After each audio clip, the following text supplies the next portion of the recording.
বৰপেটা পুলিচৰ চাইবাৰ অপৰাধীৰ বিৰুদ্ধে যিটো অভিযান সেই অভিযানৰ এটা অংশস্বৰূপে যোৱাকালি পুৱতি নিশা আমি মাছুদ জিন্নুল আহমেদ নামৰ এগৰাকী ব্যক্তিক আমি এপ্ৰিহেণ্ড কৰিছোঁ। আৰু আপোনালোকে জানে যে আমাৰ বৰপেটা এছ পি ছাৰৰ নিৰ্দেশত আমি এই জিলাখনৰ অন্তৰ্গত বিভিন্ন থানাসমূহে এই চাইবাৰ অপৰাধৰ ওপৰত আমি বিশেষকৈ একশ্যন লৈ আছোঁ। আৰু বিগত প্ৰায় 2 মাহত এতিয়ালৈকে 20 গৰাকী এনেকুৱা আমি চাইবাৰ অপৰাধী আমি এপ্ৰিহেণ্ড কৰিছোঁ আৰু বিভিন্ন বস্তু আমাৰ ৰিকভাৰ হৈছে।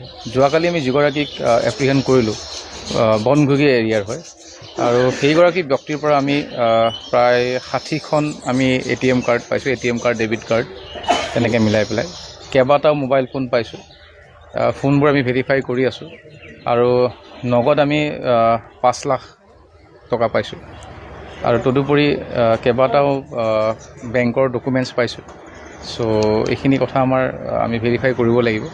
আৰু প্ৰথম যিখিনি প্ৰিলিমিনাৰী এনকুৱাৰী আছে তাৰ পৰা গম পোৱা যায় যে এই মাছুদ জিন্নুল আহমেদ এখেত অনলাইন গেম এণ্ড বেটিং ইয়াৰ লগত জড়িত। আৰু আপোনালোকে চবেই গমেই পায় যে অনলাইন বহুতে জুৱা খেলে, বহুত আমাৰ ল'ৰাৰ বা বিশেষকৈ যুৱকসকলৰ মানে বিপদ হৈ গৈছে। যে ইয়াৰ ভিতৰত এই জিন্নুল আহমেদৰ যিটো মানে কাম, এই কামটো হ'ল অনলাইন গেম এণ্ড বেটিঙৰ জৰিয়তে বিভিন্ন ধৰণে অসৎ উপায়েৰে পইচা আহৰণ কৰা। আৰু ইতিমধ্যে আমি প্ৰিলিমিনাৰী এনকুৱাৰীখিনিৰ কথা পাইছোঁ। বেংকৰ ডিটেইলছবিলাক আমি উলিয়াইছোঁ, সেইবোৰ ভেৰিফাই কৰিব লাগিব। আৰু যিবোৰ আমি ATM কাৰ্ড পাইছোঁ আৰু যিবোৰ বেংকৰ নথি পত্ৰ পাইছোঁ সেইবোৰ আমি ভেৰিফাই কৰিব লাগিব।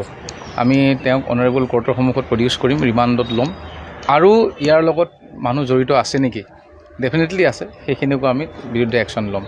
আৰু ইয়াৰ জৰিয়তে মোৰ ৰাইজলৈ এটা অনুৰোধ থাকিব, এই কলগাছিয়াৰ এই বৃহত্তৰ অঞ্চলৰ ৰাইজৰ প্ৰতি, যে আপোনালোকে এনেকুৱা খবৰ থাকিলে ইমিডিয়েটলি পুলিচক দিয়ক, যাতে এনেকুৱা ধৰণৰ যি ক্ৰাইম, যি অপৰাধ চলি আছে, এই অপৰাধটোক আমি অন্ততঃ সকলোৱে ইয়াক বন্ধ কৰিব পাৰোঁ। চ' সেইটো আমাৰ এটা অনুৰোধ থাকিব।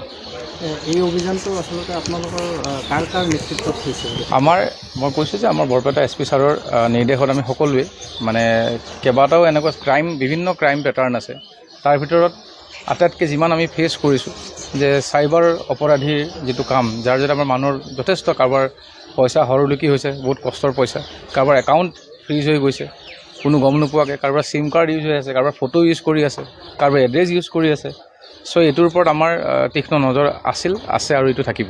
গতিকে আমি ইয়াৰ ওপৰত একশ্যন লৈ আছোঁ।